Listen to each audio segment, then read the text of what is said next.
Well, one question that I had after looking over our last interview was a bit about the forest types here and how that affected your work. Were there different areas, different kinds of forest in the Ranger District? Yeah, the original Ranger District went up to Crawford Bay and to Moyer Lake. And Crawford Bay was a real wet belt, as opposed to Yak country. Hawkins Creek and that was a dry belt. There was big temperature and weather differences in the two, and everything in between. And that, of course, made a difference in some differences in tree types. Can you describe that a bit?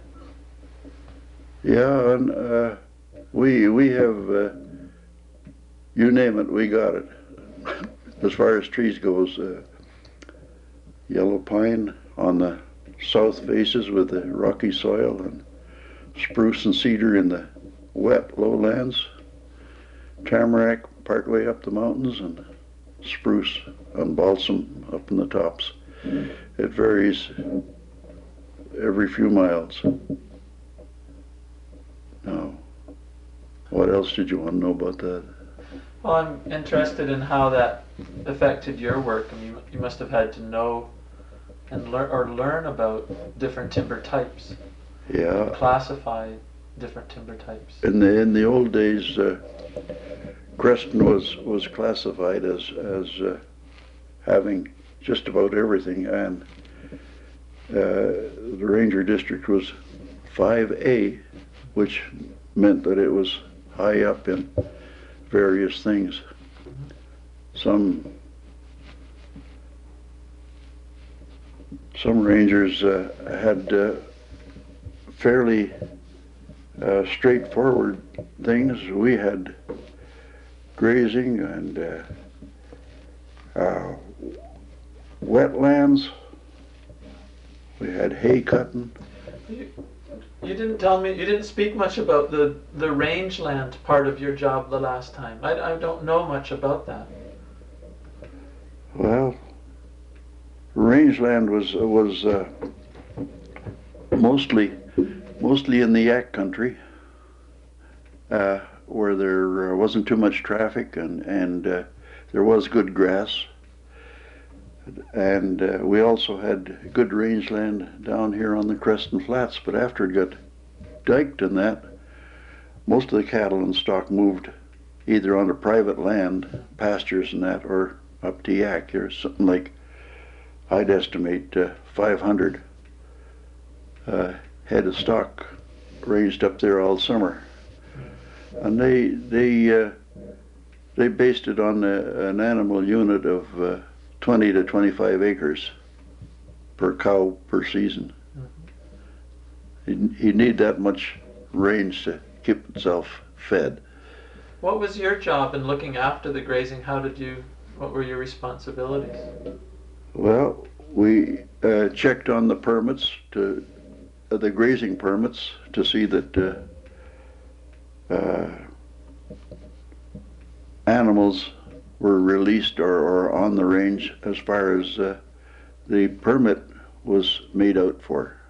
If they were allowed 50 head, that was it. Then we had to check the turnout and check the take in. What's a turnout? Turnout is where they used to drive the cattle from the locals all the way to Yak, some 30 odd miles. And then traffic got so heavy, they started trucking them out there and turning them loose. Then they had to do the same thing to bring them back to their various pastures and corrals and that stuff. What time of year did they use the pasture? Usually it varied. according to the year, but 1st of May to September the 15th or September the 30th. They usually try to get them in off the Yak Range before the hunting season started. Even at that, there was a few wandered down into the States and were never heard of again. Well, did you set the opening and closing of the season? No, that was done by an agrologist in Nelson. Yeah, he worked on the range readiness reports that we used to send into Nelson every week. What would you report on? What was the growth of the grass, whether the snow would still be in the shady spots to cut down the range, covering up the grass, and the condition of the shrubs and stuff that the cows occasionally browsed on. Did you go out then and each week? And, yeah. We looked for crippled cows or predators, and there was a lot of them. A lot of predators, I mean. Yeah. Was that an assistant ranger's job?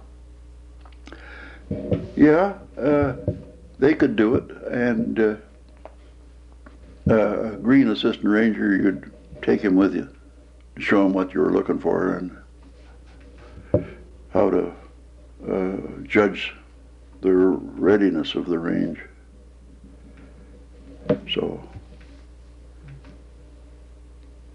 there's a big competition up in this is an aside, but there was big competition up in the meadows up there in Meadow Lake. You'd see just about as many bear grazing on the grass as you would cattle. Yeah. Did the cattle take up areas that other animals would graze on? Was that a problem for the elk or deer? No, not really a problem. There was always lots of the elk and the deer and they stayed higher up on the mountains. The cattle followed the road, and they were baited. Could you say baited into new areas by salt blocks and stuff like that. Salt blocks. They had a range rider. That was the Cattlemen's Association. He had a horse, or maybe two or three, and he would look after the cows and put out salt blocks. Then they cut the range up and strung fences, made two or three pastures, so to speak. Was that something the Forest Service did? Yep. Yeah, our agrologist from Nelson took all the information and put the fences where it would make different pastures. Why did they do that? To keep the lower range from getting, or the bottoms, which was, most of the cows were lazy, they wouldn't go climb up the hill for a blade of grass, so they cut them off and herded them into different pastures to keep the graze used up. These cows, they get a little inclement weather, or they get homesick or something, and they're all down at the bottom end where they were unloaded, waiting to go home. That's true. And they have to be hazed back where they belong. So a range rider would look after them, someone who was hired not by the Forest Service? No, by the grazing committee of the range users. So then you had to deal with farmers as well as with the sawmills and the logging companies. You as forest ranger. Yeah, and in the wintertime we'd go in and check the stock on the private pastures. Why was that? Well, to make sure that the farmer had the required number of cows that he showed on his application for a permit. Sometimes they'd underestimate or overestimate. And would they try to put more cattle out than they'd said? That's right. Yeah, they would. If they had 50 cows, they'd maybe acquire 60 or so and try and get them out. We had to check the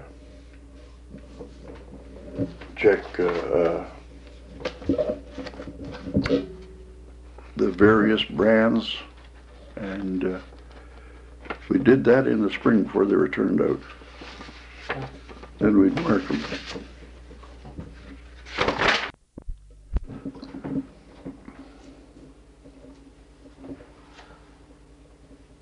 So on turnout day, were all the cattle turned out on the same day?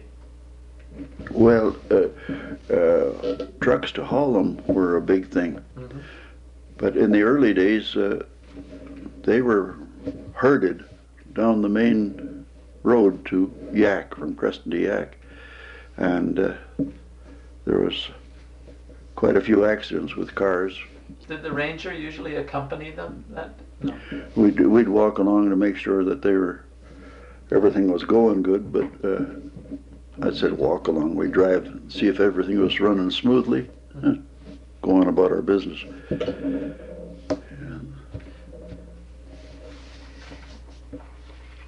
Earlier you told me about a CM&S plane, a Cominco plane.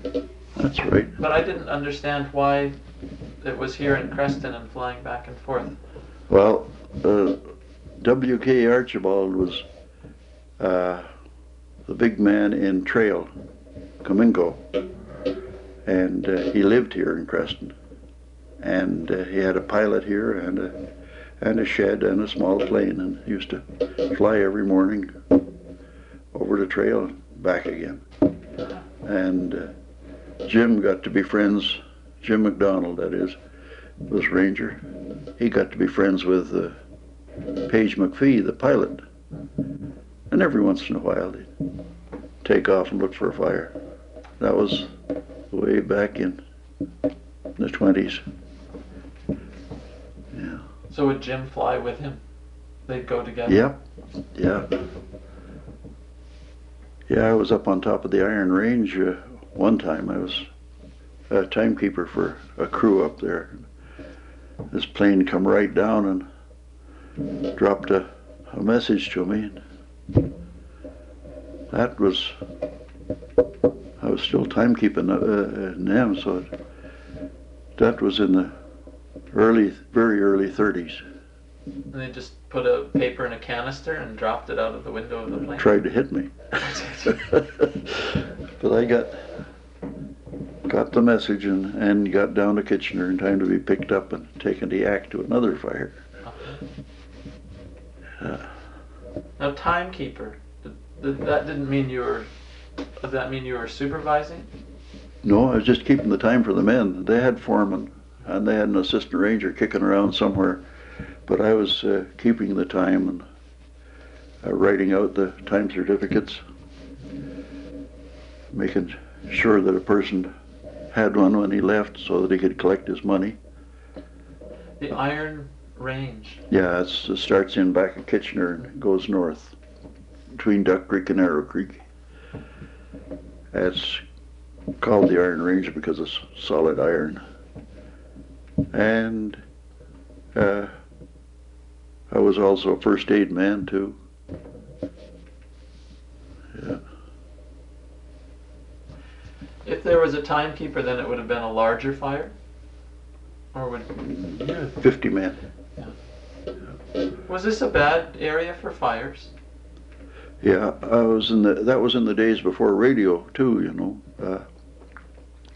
Communication was bad.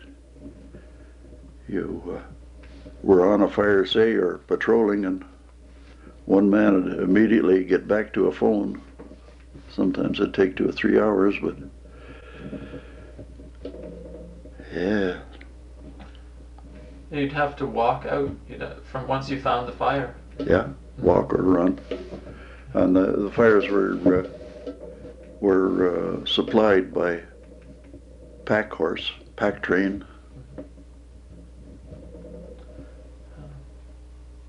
Yeah. No, you worked as a smoke chaser, didn't you? Mm-hmm. Could you take me through a day in your life as a young fellow, as a smoke chaser? What you would arrive at the ranger station in the morning? Yeah, that's right.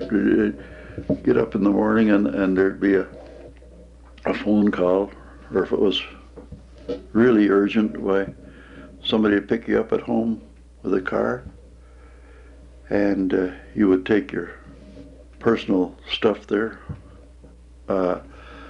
along to there, and you'd pick up your tools and equipment.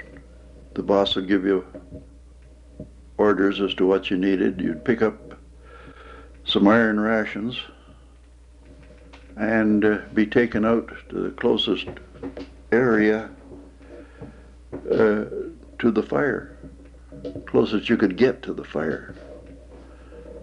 And then you took off through the woods, usually in a straight line, and as quick as possible, and you'd search for that fire until you finally found it. A small fire is just putting up a puff of smoke. Sometimes it'll take you an hour to find it because you're in dense growth and you can't see smoke until you're close enough to see it or hear it or smell it. It's a real hide-and-seek job. Then you take your tools. Usually you have 2 men, and you found the fire. If you could put it out, fine. You worked and worked and worked, and usually after dark, why, the fire slowed down, and you got a chance to eat then. Water was the big thing. On a 90-degree day, you use up a lot of water when you're swinging a grub hoe. And in those early days, they didn't have the light firefighting tools they had now. They had 12-pound grub hoes and long shovels.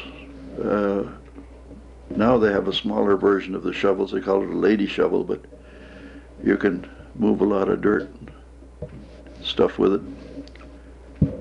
The time, if you couldn't get the fire out, well, you kept on working, but the junior man, or the man with the longest legs, he got on the trail and got on the phone, hollered for more men, give the description of what the fire was in, what it was liable to get into, and from that, the office staff could figure out the number of men and what equipment was needed.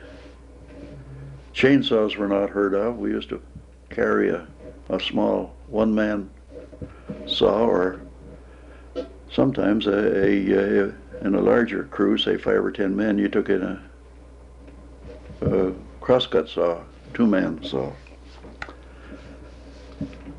So. What sort of, you said you would take personal belongings along, but probably not very much. Not very much, no, you had to carry it. What would you take? I'd take socks, shorts and that was it. When you went firefighting, you had the best of shoes that you could possibly get because you were walking and climbing, usually. Possibly a deck of cards, possibly a lemon and an onion to eke out the iron rations. Huh? Lemon and onion. Maybe a fishing line. Because if you were way back and you run out of grub, well, usually there's some fish around or huckleberries. Yeah. And then tools. So you'd arrive at the ranger station, and they would supply you or order you as to what to take. As I said, they were tools were heavy and they were cut down to a minimum. It'd be an axe, maybe a one-man saw or a Swede saw, and a shovel, water bags, and sometimes a water back tank. 5 gallons carried on your back. Gets pretty heavy after a while. But that's about the limit of the tools. Oh yeah, with that personal stuff you were talking about, tobacco and matches and cigarette papers. Now the backpack pump. Yeah. When did that? Was that an old tool? Or That's an old tool. Yeah. And you've seen them? Oh yeah. Yeah. Yeah. Like I say, they're very heavy to carry. And then later on, we had the lighter firefighting tools, like the lady shovels, which were a condensed version of the long-handled gravel type shovel. And we had the Pulaski, which was like the grub hoe, only an axe and a small grubbing affair, something like an adze. And sometimes we had a small chainsaw. But that depended on what the kind of country the boss said the fire was in. Oh, was it? You mentioned at the beginning that there were quite a variety of timber types. Yeah. So that you had wet cedar hemlock forest up near Crawford Bay. Yeah. And then much drier forests near Yak. Mm-hmm. Was firefighting different in those different types of forests? Yeah. Yak had a large stand. It was pretty near everywhere it could grow of jack pine, and that burnt very hot.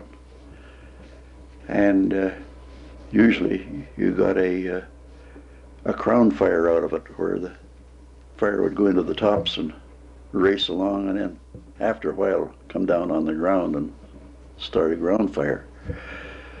But take the reverse of that, the fire, it would go down in the ground, in the humus, and it would not go up the trees so much.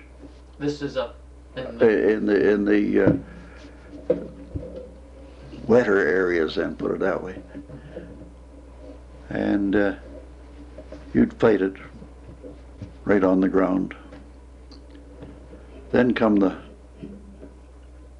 modern pumps, and if you could find water, why, that slowed the fire down enough so you'd get in and mop it up, put it right out.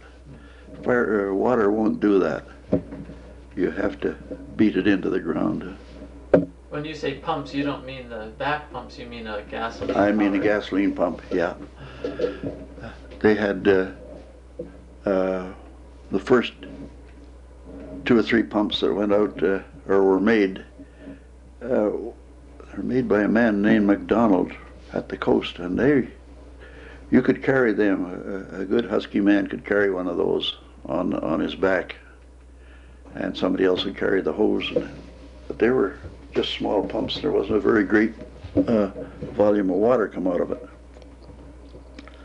but they helped a lot. Did you pack one on a horse? These pumps? Never tried it. No. But the bigger pumps, the Evinrudes and that, 2 men could, like a stretcher, they had long handles on them, and 2 men could trot right along with those. Again, take the pump, one man hauling hose along, and gasoline and all the trimmings. So did that mean that you had more fires in the southern part of the Ranger District? You mentioned that when you talked about the CM&S plain, you said something about areas where there was more lightning. Yeah, yak was very prone to lightning, and when we had a fire up there, we knew it was going to be trouble right at the start. And this area in here was bad. Crawford Bay didn't get too much, so I think the Iron Range got its share because it would attract lightning, being solid iron pretty near. Huh. Did your Ranger District also go to the west from here, up towards the summit? It went to the summit, on the height of land all the way along. How far? Right up to almost Proctor. Wilson Creek. I fought fire in Wilson Creek. How did you get access to that side of the lake? Boxcar. That was after 1928. They had a railroad along in there. So we piled into a boxcar and we were gone. And would they take you up pull it with a speeder or an engine? Oh no, a freight train. Deliver you right to the door. Drop you off, unload the car, and there you were.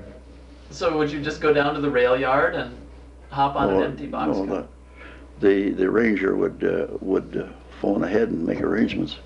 But they were good. They didn't fool around. They moved as quick as possible. Would they take you out with a special engine, or would they only take you when they were? No, they had several. They had several freight trains a day. There was a lot of rail traffic, plus a passenger train or two. Yeah. They caused their fair share of fires too, didn't they? They sure did. Yeah, and they didn't know anything about firefighting either. Usually they got away. That big one at Washout Creek that wiped out Duck Creek practically. That was a dandy. There was more people hurt. That fire was one of those that produced a hurricane type of effect.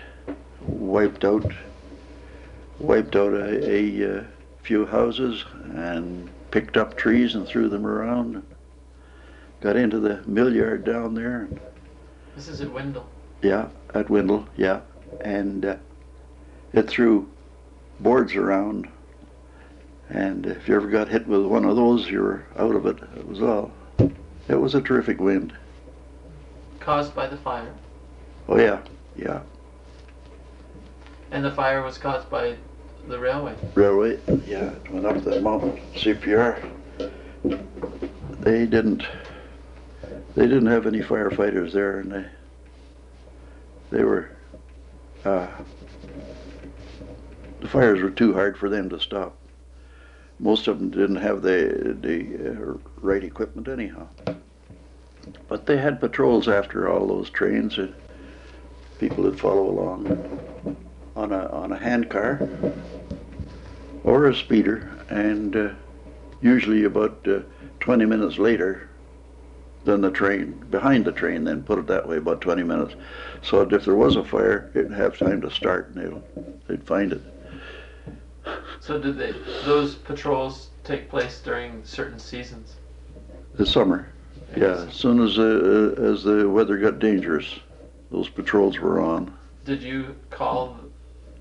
You would be assessing the fire danger, and then would you call the CPR and tell them that they had to put their patrols No, on? Nelson did that. The head office would get in touch with a railroad board there. Then there'd be a province-wide order, go out to the CPR. So then they'd tootle along. If they found a fire, would they put it out, or would they just come back and report it? No, they'd start to work on it, but they'd also report too. Most of the track patrolmen had a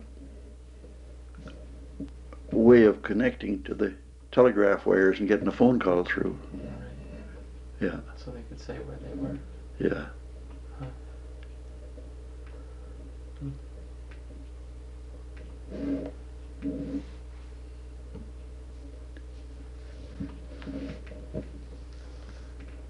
Oh, yeah. Sorry, go ahead.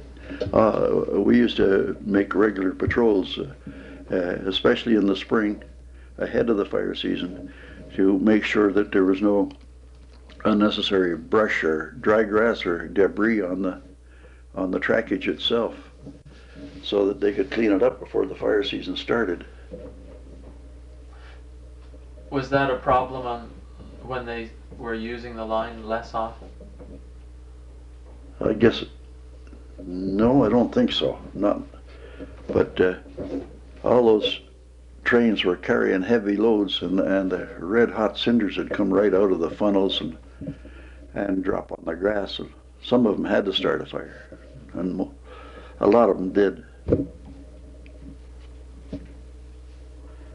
Did you hire patrolmen and have patrolmen's cabins in certain areas?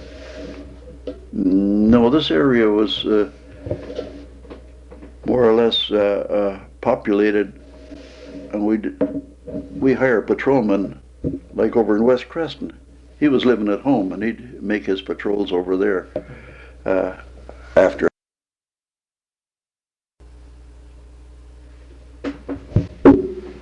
I was asking you about patrolmen because in some areas, such as up in the Duncan, they would have patrolmen and patrolmen's cabins along a route, or in pretty anywhere there are very few people.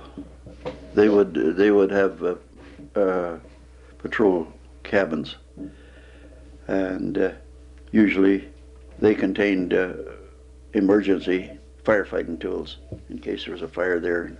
They had men, but most of those poor guys were all alone until they had radio, and that was wonderful when they got radio. And then with the patrols, aircraft patrols, that made the work a lot faster. But you never had these routes of with cabins and trails here? No. We had patrolmen that lived at Crawford Bay. We had one at West Creston. That was be about it. What was the difference between a patrolman and a smoke chaser? A smoke chaser was somebody that normally knew the country and knew where to look if he was given the right description or the right place where the fire was supposed to be. And that's what he went out there looking for a fire. Or usually it was two men, and one would fight the fire, and the other one would come in and report.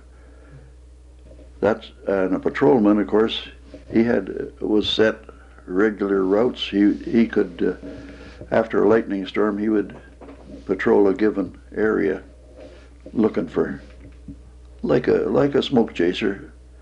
Only the patrolman was hired by the summer. Yeah. Whereas the smoke chaser would be by the day, as you needed him. Yeah. Of course, the patrolman, when there was no storms, he'd be working cutting out trails or building cabins or various little things like that. I say cabins, I meant camp spots, like a park would use. Building a bridge.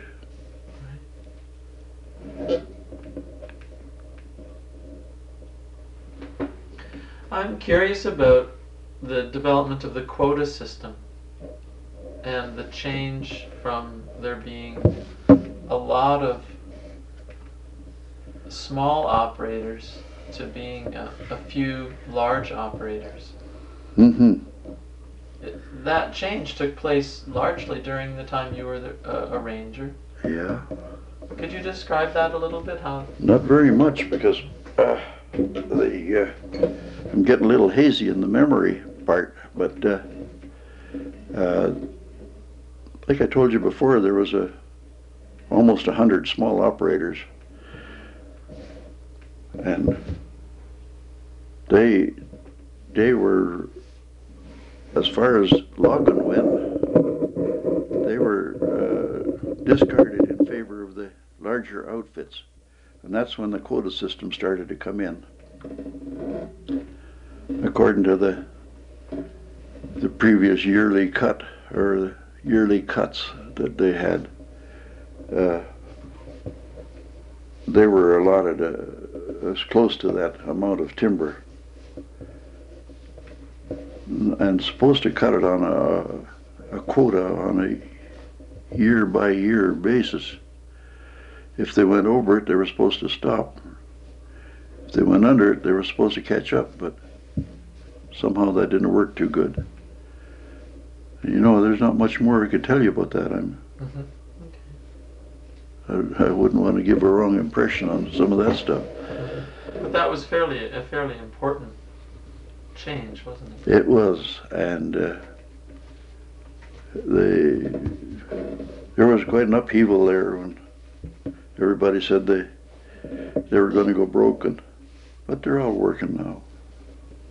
They sold their small cats and stuff, or got rid of them, or worked them, like in agriculture.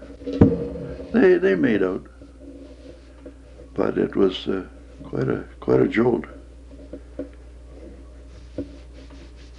Yeah,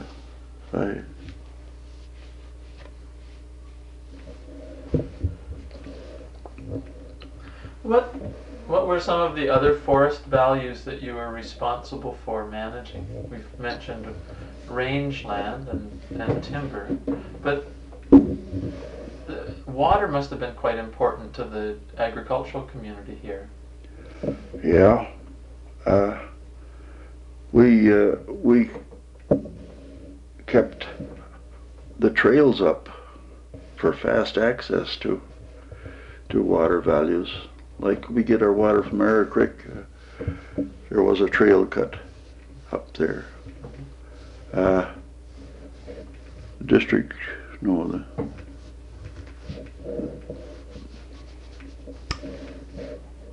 chief forester, McKee, put in skyline roads all around here, and one of them went on the mountain on the Iron Range on top of the between Goat River, Arrow Creek, and Duck Creek in there.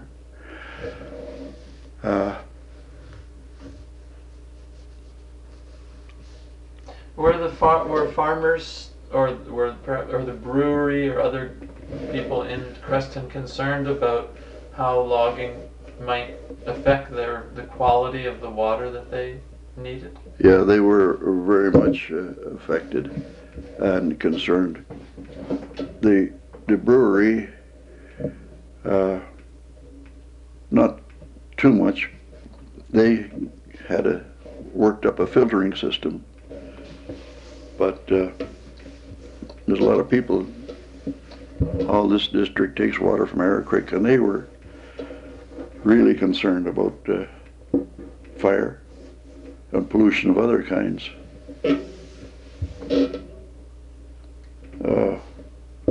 Kitchener was concerned.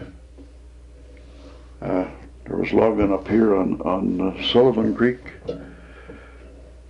Yeah, we had lots to do. We got lots of calls, muddy water, and because of road building. Yeah, and the improper drainage or runoff areas. Of course,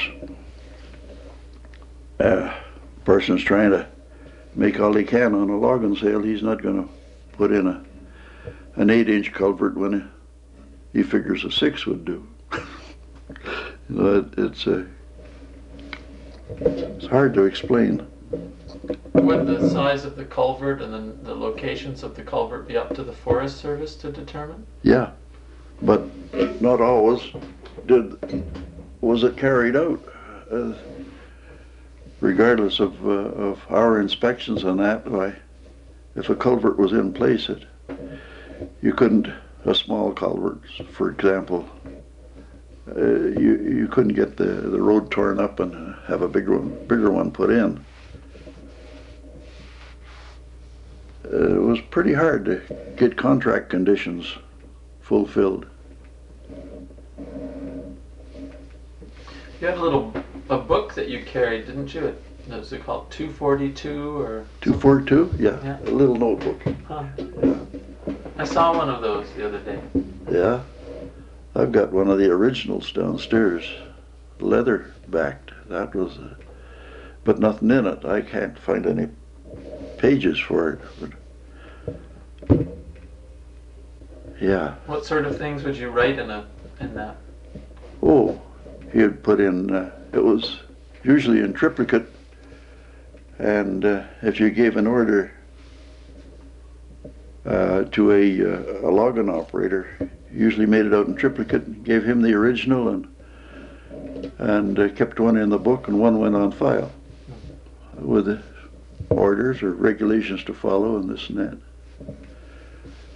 We had to check all the operators, say sawmill or logging operation in the woods would have to have certain fire tools, and usually we had to write them a note on that. So They forget to have shovels or pumps or whatever. yeah, we also had to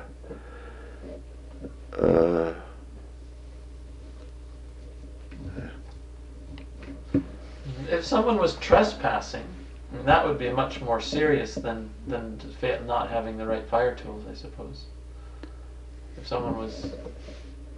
Well, trespass is always serious, but having an insufficient number or no fire tools was a hangable offense, so to speak. If a fire started from their machinery, it would cost them plenty without fire tools. Whereas a trespass is a fixed rate, and it just depends on the number of stumps you found on the wrong area. Is that something you'd write up in your notebook too? We'd cruise it, Yeah. and yeah, a little notebook would say you're trespassing, and you'd either stop them or tell them to get back inside the boundary line again. What would they say to you if they were clearly outside the boundary? Would they have an excuse? They didn't see the boundary? That's right. You couldn't find the blazed boundary because they'd cut the trees down. There was no blazes left. They're in the sawmill. Do you actually remember a conversation with someone like that? Yeah. Usually they said, well, the trees were there and they looked pretty good. So we cut them. Didn't figure you'd find them. Yeah. Did you ever have someone actually paint a new boundary? Or? No, I don't think they ever thought of that. But wouldn't put it past them. Of course, we used a distinctive kind of paint.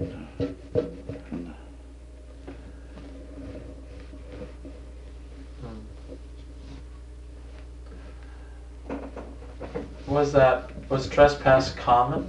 I mean, in any given year, would you have several cases of that? No. It was very seldom that you ran into it, and usually it was possibly a line tree had been blown down or fallen down. A lot of them were unintentional. Yeah, but there was always about 5-10% that were intentional. Yeah. How well were you able to keep track of what was actually happening on the ground? Did you have the personnel to supervise? We had to make reports, and they desired so many reports a year. 4 or 5, either no operation or a report, or a report saying that operation is done here, done so much, and usually accompany it with a map showing where previous logging and current logging. Yeah. And you had the people on staff to get out and look after all those reports, or was it hard? It was hard in the fire season, because you couldn't run yourself too short as far as men went. So. And a lot of logging went on during the winter, didn't it? That's right. And in a bad fire season, of course, you'd have a woods closure, and there wouldn't be any logging. And then if it got real bad, there'd be a recreational closure too. We didn't try to hold the loggers back any more than was absolutely necessary, because they got to make a living too. Well, were there times that were better than others, where there was more activity? If you look back over the years as ranger in Creston, were there periods of years that were quite quiet, and other periods where there was a great expansion? When we had all those small operators, it was a busy year. But when the larger operators were working, why, it was fairly soft. The boys could do other jobs instead of timber sale inspections. Is that because there were fewer larger cutting permits? What I meant to say was, instead of looking after, say, 100 logging operations, you only had 3 or 4 to look after. Does that answer? Yeah. And so that released the boys pretty well. Usually the boys or the assistant rangers rather, had their own zones. Like one man would have Canal Flats, another Hawkins Creek, Yak, and East, and somebody else would have like from Boswell to Creston, and then there'd be West Creston one. They all looked after their own, and they spread their work out to cover everything. If they were getting behind, I'd point out that the inspections were down in a certain area. They'd fly at it, clean them up. Yeah. We had lots to do. Like I was saying, trail building, road building, and forestry laid out a lot of roads, and when they had money enough to operate or hire machinery. Yeah. Would the road building be for protection, or would it be to create new areas for operations? No, we didn't work for the logging operators. This was for protection. But I suppose that it would have also. Yeah, it's just like a hunting area. As soon as you get a road in there, everybody flocks in. Yeah. Where were some of those areas that you oversaw? Right up on top of Thompson Mountain in the Yak country. Boundary Lake country.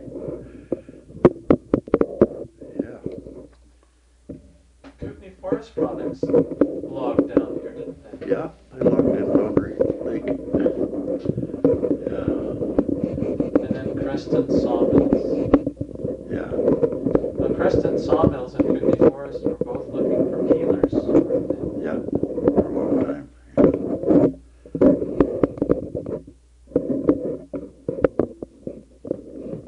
Were you thinking of something? Yeah, I was thinking in that previous report, I was talking about some person in Victoria saying we didn't need to surround the lake, Boundary Lake, with standing green trees. So they won't blow down, which they did.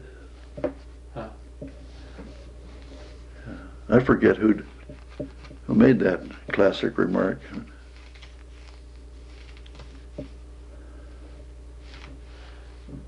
The peelers were that they were after mainly spruce, so they were Yeah, keen to get up high.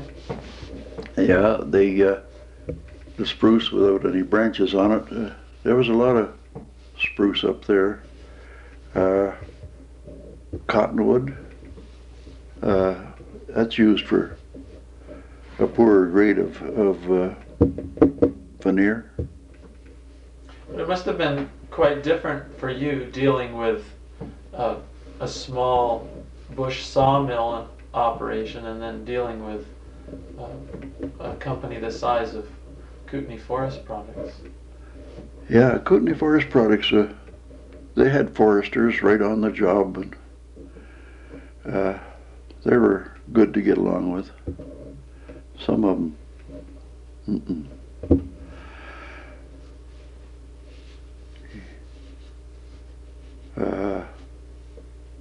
well, incidentally, we had organized cone picking for seed for spruce and fir, and that's another one of our jobs. Well, you can tell me about that a little bit. I did. No. Oh. No, I mean, tell me about how. Well, the seeds that we were after, we had to go out and inspect the fairly accessible areas. Boundary Lake was one of them where you could drive just about anywhere, and we would look for trees that were, say, exceptional. We had a way of sampling the cones. Believe it or not, we shot them down with a .22. No lie. And some of those trees were 100 feet or better. So, well, how did you do that, though? You just tried to hit an individual branch with a .22? Yeah. Some of them, they shot the branches off. Take a rest. Oh, at 90 feet or 100, it's not too hard to break a limb off and then its own weight and bring it down. Of course, you got to point the gun first. But we'd look for a tree with a straight stem, good healthy foliage on it, lots of cones. That's the sort of thing we'd need for seed. So we'd shoot one down, and if we had a certain way of cutting those cones longwise, and there was a formula for poor, good, or bad, counting the number of seeds that you cut when you lengthwised it. And if it was good, we'd sacrifice a tree and drop it down. And then the cone pickers would be right in there. Yeah. I mean, so you sacrifice one tree for $500,000 or something like that of cones that you would, or seeds that you would get off of that tree. How would you know which day the cones were ready? Well, usually they're falling, those sort of trees in the woods, and occasionally you'd stop and pick them up, and I'll say another couple of weeks, then you'd start organizing your cone pickers, get them ready. So would you choose the tree ahead of time? Yep. And then watch it? Yeah. Or ask them to leave it for a while. Or we'd go right in a good stand, we'd go right into where they're falling. and when the trees were down, we went after them. Usually the tops were there. We didn't drop too many trees carelessly. If it was an exceptional tree, yeah, we'd sacrifice one. Huh. So, and then where did you plant the seeds? the seeds were stored, and then when the season was over, they were taken to one of the places down there, Green Timbers, I think. So they went to the coast. They went to the coast. They were dried. The seeds were shaken out of them, and then they were stored in a dry place. And I think it was I never got to one where they were planting them. Cranbrook is the nearest one I know. They had plantations there. Plant them in the spring, and when they were up 6 inches, or about 3 years in the seed bed, then they'd dig them up, package them, and send them out to the place where the planting is to be done, usually in a logged over, burnt area. I understand that they kept track of where each group of seeds came from. Just about every seed knew to the half mile where they come from, altitude, location, and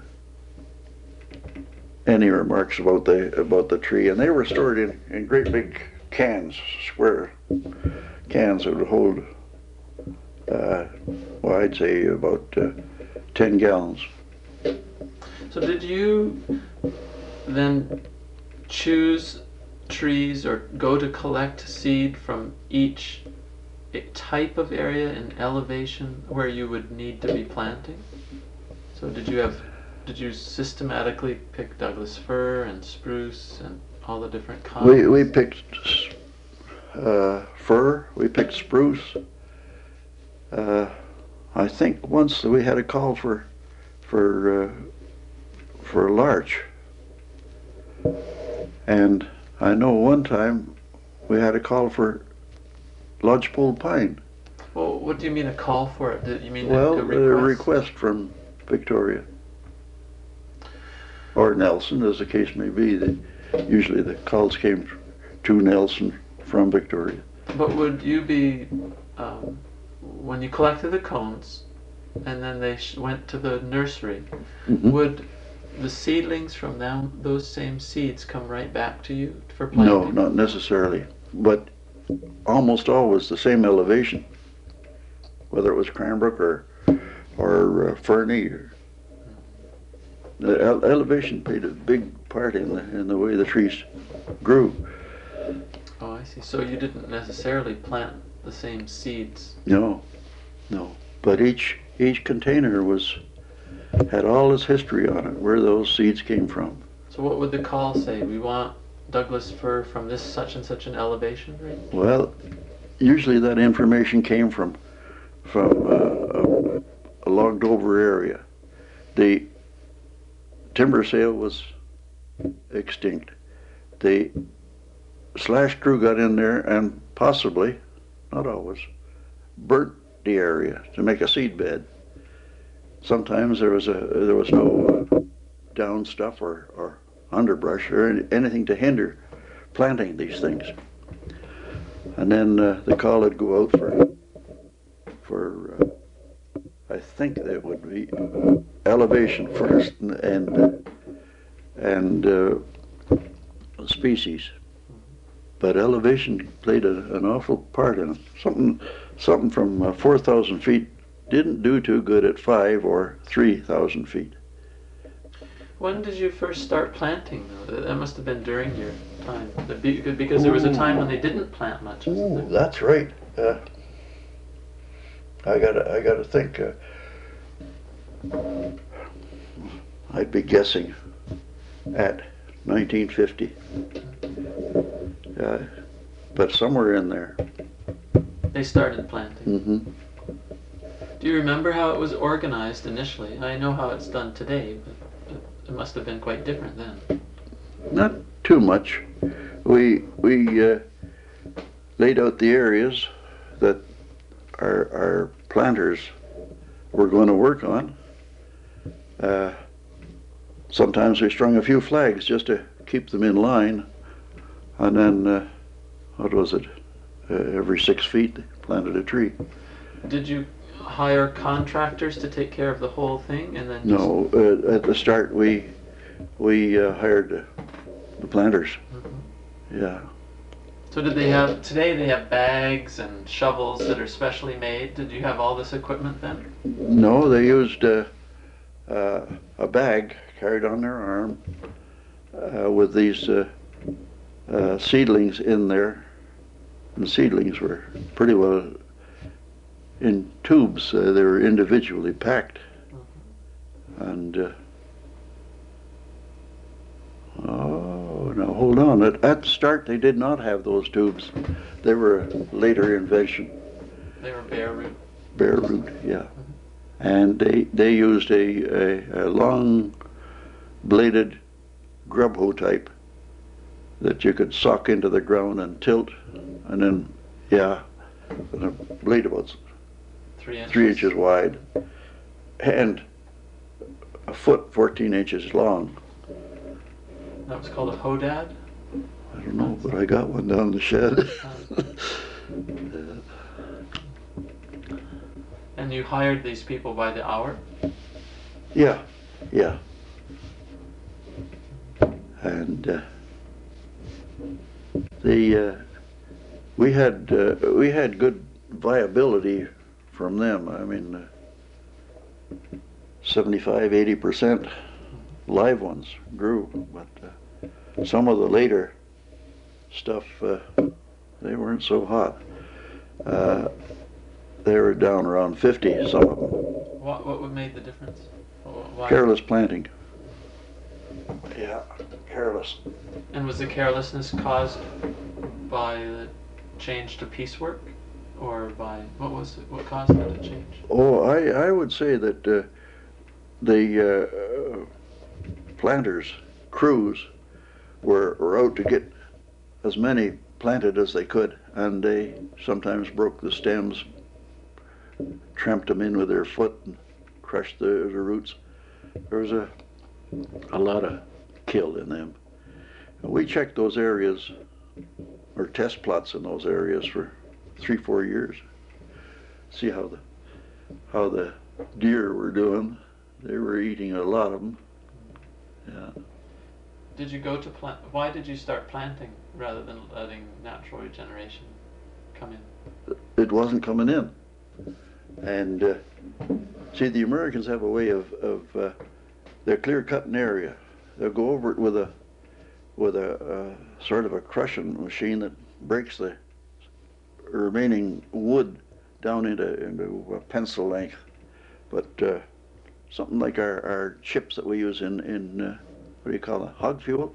Mm-hmm. And then they'll wait 2 or 3 years, and if they're not back by 3 years, they'll plant in there. But if there's a good seed growth, they'll let it go. Natural seeding. But they've got a lot of different things that we haven't got, including the fact that the logger isn't dictating to the Forest Service. That they don't mess with the Forest Service down there. The Forest Service is king. That's more than we can say.